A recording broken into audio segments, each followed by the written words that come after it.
Chapitre 2. L'ancienne chambre du trésor. Ce n'était pas un jardin, dit alors Susan. C'était un château. Et cet endroit était certainement la cour. Je vois ce que tu veux dire, acquiesça Peter. Oui, ce sont les vestiges d'une tour. Et voici les restes d'un escalier qui montait au sommet des murs. Et regardez ces autres marches, larges et peu élevées, qui mènent là-haut à cet encadrement de porte. Ce devait être la porte conduisant à la grande salle. Il y a des siècles de cela, jugé par son aspect, observa Edmund. Oui, des siècles, confirma Peter. J'aimerais que nous puissions découvrir qui habitait ce château et à quelle époque. Cela me fait une impression bizarre, avoua Lucy. C'est vrai, Lucy? Demanda Peter en se tournant vers elle et la regardant fixement. Parce que moi aussi, j'ai le même sentiment. Et c'est la chose la plus bizarre qui me soit arrivée dans cette journée, déjà bien bizarre. Je me demande où nous sommes et ce que tout cela signifie. Tout en parlant, ils avaient traversé la cour, franchi l'autre porte et pénétré dans ce qui avait été autrefois la grande salle. Elle ressemblait beaucoup à la cour maintenant, car le toit avait disparu depuis longtemps. Et c'était simplement un autre espace d'herbe et de pâquerettes, mais plus court, plus étroit, et entouré de murs plus hauts. À l'autre bout, il y avait une sorte d'estrade qui s'élevait à 1 mètre du sol environ. « Je me demande si c'était réellement la grande salle, » dit Susan. « À quoi pouvait bien servir cette estrade? »« Oh, mais espèce d'idiot !» s'écria Peter, qui était devenu étrangement agité. « Ne voyez-vous donc pas? C'était l'estrade où se trouvait la table d'honneur, à laquelle s'asseyaient le roi et les grands seigneurs. On croirait vraiment que vous avez oublié que, jadis, nous avons nous-mêmes été rois et reines, et que, dans notre grande salle, nous avons siégé sur une estrade exactement semblable à celle-ci. » « Dans notre château de Caer-Paravel, psalmodia Susan, avec une voix qui semblait sortie d'un rêve, à l'embouchure de la grande rivière de Narnia. »« Comment ai-je pu l'oublier? »« Oh, comme toute cette époque revit !» s'exclama Lucy. « Nous pourrions faire semblant d'être à Caer-Paravel en ce moment. Je suis sûre que cette salle devait ressembler beaucoup à la grande salle dans laquelle nous tenions nos festins. »« Bon, malheureusement, le festin, soupira Edmund. Il se fait tard, vous savez. Regardez comme les ombres s'allongent. Avez-vous remarqué qu'il fait plus si chaud? »« Nous avons besoin d'un feu de camp si nous devons passer la nuit ici, dit Peter. J'ai des allumettes, mais aussi nous pouvons ramasser un peu de bois sec. » Chacun apprécia le bon sens de cette initiative et, durant la demi-heure suivante, les enfants furent très occupés. Le verger par lequel ils avaient pénétré les ruines ne se révéla pas un bon endroit pour récolter du bois de chauffe. Ils décidèrent de tenter leur chance de l'autre côté du château.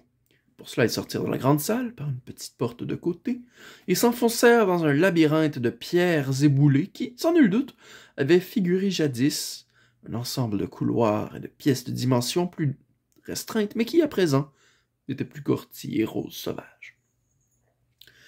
Au-delà, ils repérèrent, dans le mur du château, une vaste brèche, par laquelle ils passèrent pour pénétrer dans un bois d'arbres encore plus sombres et encore plus grands que tous ceux qu'ils avaient vus depuis ce matin. Là, ils trouvèrent, en grande quantité, branches mortes, bois pourris, brindilles, feuilles sèches et pommes de pin.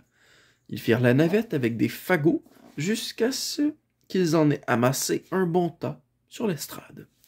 Au 5e voyage, ils découvrirent le puits, à la sortie de la grande salle. Il était enfoui sous les mauvaises herbes, mais, une fois qu'ils les eurent écartés, le puits leur apparut propre, frais et profond. Les restes d'un dallage de pierre l'encerclaient à moitié. Les petites filles sortirent pour cueillir encore des pommes, et les garçons construisirent un feu sur l'estrade, très près du coin formé par les 2 murs, car cet endroit leur semblait le mieux abrité, le plus confortable. Ils eurent beaucoup de difficultés à l'allumer et dépensèrent des quantités d'allumettes, mais ils finirent par y parvenir.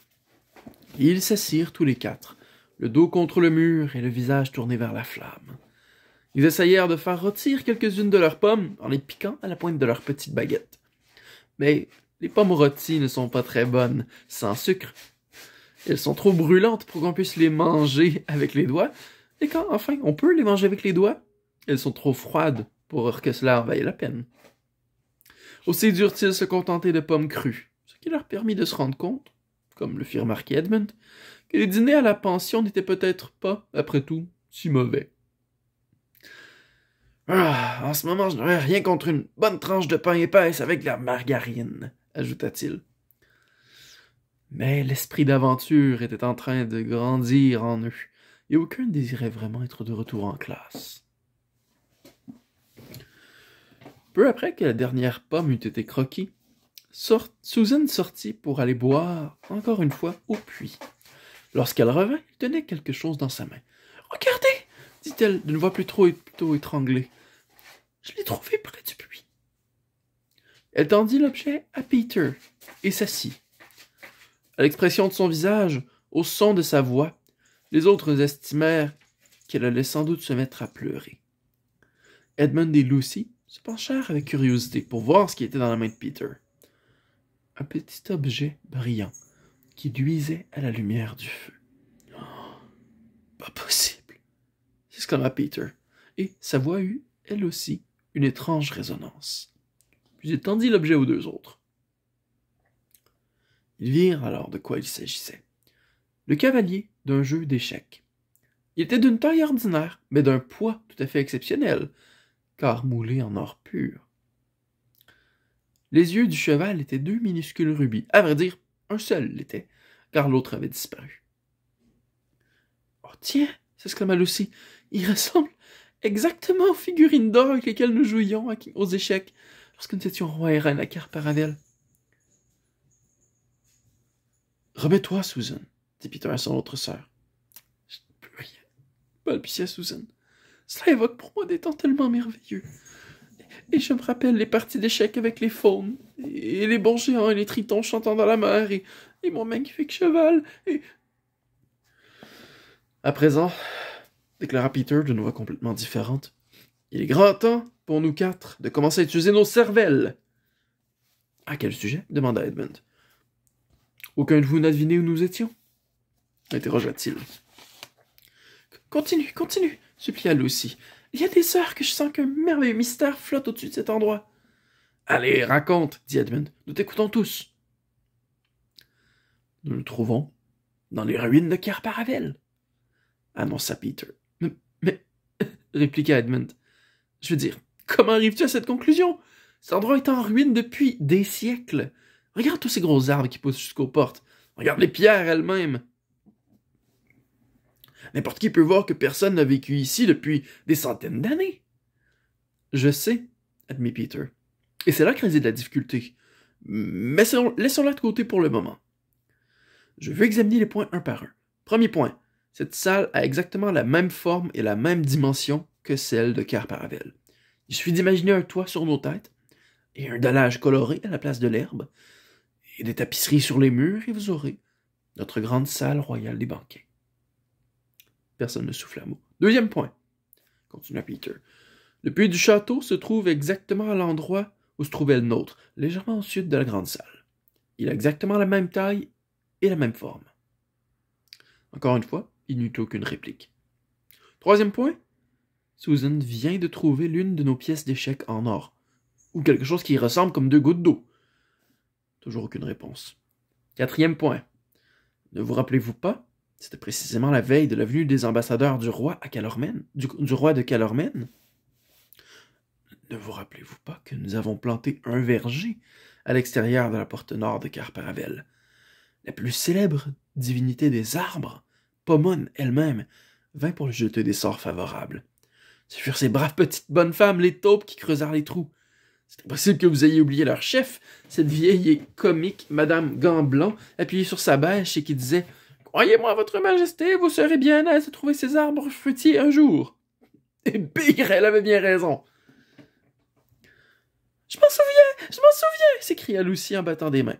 Mais dis donc, Peter, et coupa Edmund, tout ça c'est de la blague. Pour commencer, nous n'avons pas planté le verger juste contre la porte. Nous n'aurions pas été si bêtes. Non, bien sûr que non, admit-il. Mais depuis, le verger a poussé et s'est étendu vers la porte. Autre chose, dit Edmund. Carparavel n'était pas sur une île.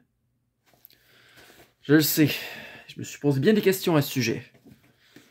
Mais c'était ce qu'on appelle une péninsule, qui ressemble fameusement à une île. Et ne peut-elle pas avoir été transformée en île depuis notre époque? Quelqu'un a creusé un chenal. Minute, cria Edmund. Tu ne cesses de dire depuis notre époque. Mais il n'y a qu'un an que nous sommes revenus de Narnia. Et tu veux démontrer qu'en une seule année, des châteaux sont tombés en ruine, d'immenses forêts ont poussé, de petits arbustes que nous avons vus planter sous nos yeux sont devenus ce vaste verger antique, et Dieu sait quoi encore? Tout cela est impossible. Il peut y avoir une preuve, dit Lucy. Si cet endroit est réellement Cair Paravel, il doit exister une porte à l'extrémité de l'estrade. En fait, nous devrions même y être adossés en ce moment. Vous savez, la porte qui menait vers la chambre du trésor, en bas. Je suppose qu'il n'y a pas de porte, dit Peter en se levant. Le mur derrière eux n'était qu'un enchevêtrement de branches de lierre. Nous saurons vite, dit Edmund, en saisissant l'un des morceaux de bois qu'il avait préparé pour allumer le feu. Il se mit à battre le mur couvert de lierre. Tap, tap, faisait le bâton contre la pierre. Et encore, tap, tap. Et puis soudain, boum, boum. Avec un bruit complètement différent. Un bruit de bois qui sonnait creux. Mon Dieu, s'exclama Edmund. « On doit arracher ce lierre, décida Peter. Oh, laissez-le tranquille, implora Susan. Nous essaierons demain matin. Si nous sommes obligés de passer la nuit ici, je n'ai pas envie d'avoir une porte ouverte derrière mon dos, ni un grand trou noir par lequel n'importe quoi pourra sortir, sans parler des courants d'air, ni d'humidité. Il fera bientôt nuit. Susan, comment peux-tu parler ainsi? Dit Lucy avec un regard de reproche. Quant aux deux garçons, ils étaient beaucoup trop excités pour tenir compte des conseils de Susan. Ils s'escrimaient déjà contre le lierre en se servant de leurs mains et du couteau de poche de Peter. Et, lorsque celui-ci se brisa, ils utilisèrent celui d'Edmund. Le coin où les enfants étaient assis, quelques minutes auparavant, ne tardait pas à être complètement recouvert de branches de lierre. Finalement, les deux garçons réussirent à dégager la porte. « Elle est fermée, naturellement, » constata Peter. « Mais le bois est complètement pourri, » rétorqua Edmund. « Nous pouvons le mettre en pièces en un rien de temps. Et ça nous procurera du bois de chauffe supplémentaire. Allons-y. » Ça leur prit plus longtemps que prévu. Avant qu'il n'ait terminé, la nuit était tombée sur la grande salle et les premières étoiles étaient apparues dans le ciel au-dessus de leur tête. Susan ne fut pas la seule à ressentir un léger frisson au moment où les garçons, debout sur la pile de morceaux de bois fracassés, secouèrent la poussière de leurs mains et plongèrent leur regard dans le gouffre froid et sombre qu'ils venaient d'ouvrir. « Maintenant, une torche !» commanda Peter. « Oh, à quoi bon ?» gémit Susan. « Et comme l'a dit Edmund, je ne le dis plus maintenant, coupa ce dernier. Je comprends toujours pas l'énigme de ce lieu, mais nous pourrons résoudre ce problème plus tard. Je pense que tu vas descendre, Peter. »« Nous le devons, confirma-t-il. Courage, Susan. Ça ne sert à rien de se conduire comme des enfants. Maintenant, nous sommes de retour en Narnia. Tu es une reine ici. Et de toute façon, aucun de nous ne pourrait aller se coucher avec un mystère comme celui-ci pesant sur son esprit. » Ils essayèrent d'utiliser de longs bâtons en guise de torche, mais ce ne fut pas une réussite. Quand vous les teniez avec l'extrémité allumée en l'air, ils s'éteignaient. Mais quand vous les teniez dans l'autre sens, ils vous brûlaient les mains et la fumée allait dans vos yeux. Finalement, ils furent obligés d'utiliser la lampe électrique d'Edmund. Heureusement, c'était un cadeau d'anniversaire. Il lui avait été donné depuis moins d'une semaine et la pile était presque neuve. Il passa le premier avec la lumière. Derrière lui, Lucy, puis Susan, puis Peter, qui fermaient la marche. « Je suis arrivé en haut des marches, » signala Edmund. « Compte-les, » ordonna Peter. « 1, 2, 3, énuméra-t-il en descendant avec précaution. Il alla ainsi jusqu'à 16. « Et voici au fond !» leur cria-t-il en bas. « Alors ce doit vraiment être Cair Paravel. » « Alors ce doit vraiment être Cair Paravel, » dit Lucy. « Car il y avait 16 marches aussi. » Aucune autre parole ne fut prononcée jusqu'à ce que les enfants se retrouvent, serrés les uns contre les autres, au pied de l'escalier. Alors Edmund promena lentement tout autour d'eux le faisceau lumineux de sa lampe. « Oh! Oh! Oh! » exclamèrent aussitôt les 4 enfants. Car désormais, tous savaient qu'il s'agissait bien de l'antique chambre du trésor du château de Cair Paravel, où ils avaient régné jadis, en tant que roi et reine de Narnia. Et il y avait une sorte d'allée centrale, un peu comme dans une serre, et le long de cette allée, à intervalles réguliers, se dressaient de somptueuses armures. qui ressemblaient à des chevaliers gardant les trésors. Entre les armures, de chaque côté de l'allée, s'alignaient des étagères surchargées d'objets précieux. Colliers, bracelets, bagues, coupes et vaisselles en or, longues défenses d'ivoire, broches, couronnes, chaînes et monceaux de pierres non serties, empilés n'importe comment les unes sur les autres comme s'il s'agissait de billes ou de pommes de terre. Il y avait ainsi des diamants et des rubis, des escarboucles et des émeraudes, des topazes et des améthystes. Sous les étagères reposaient de grands coffrets de chêne, renforcés par des barres de fer et fermés par de lourds cadenas. Il faisait très froid. Il régnait un tel silence que les enfants pouvaient entendre le souffle de leur propre respiration. Et les trésors étaient recouverts d'une telle couche de poussière que si Peter, Edmund, Susan et Lucy n'avaient pas identifié l'endroit où ils se trouvaient, s'ils ne s'étaient pas souvenus de la plupart des objets, ne seraient peut-être pas rendus compte qu'ils se trouvaient en présence de trésors. Il y avait quelque chose de triste et de légèrement effrayant dans cet endroit, parce qu'il avait l'air complètement abandonné depuis tellement longtemps. C'est pourquoi personne ne parla pendant au moins 1 minute.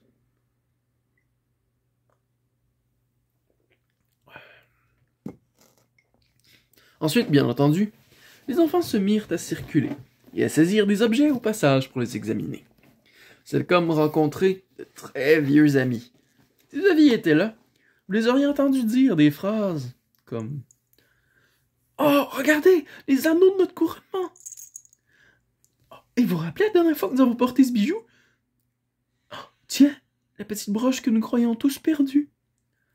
Eh, dis donc, n'est-ce pas l'armure que tu portais lors du grand tournoi des îles solitaires?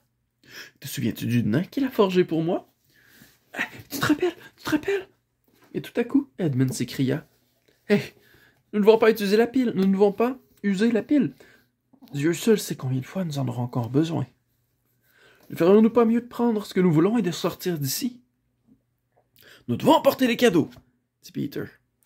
Car il y a très longtemps, lors d'un Noël à Narnia, lui-même, Susan et Lucy avaient reçu des cadeaux qui, à leurs yeux, avaient plus de valeur que le royaume tout entier. Edmund n'avait pas eu de cadeau parce qu'il ne se trouvait pas avec eux à ce moment. C'était de sa faute, mais vous pouvez lire cette histoire dans l'autre livre.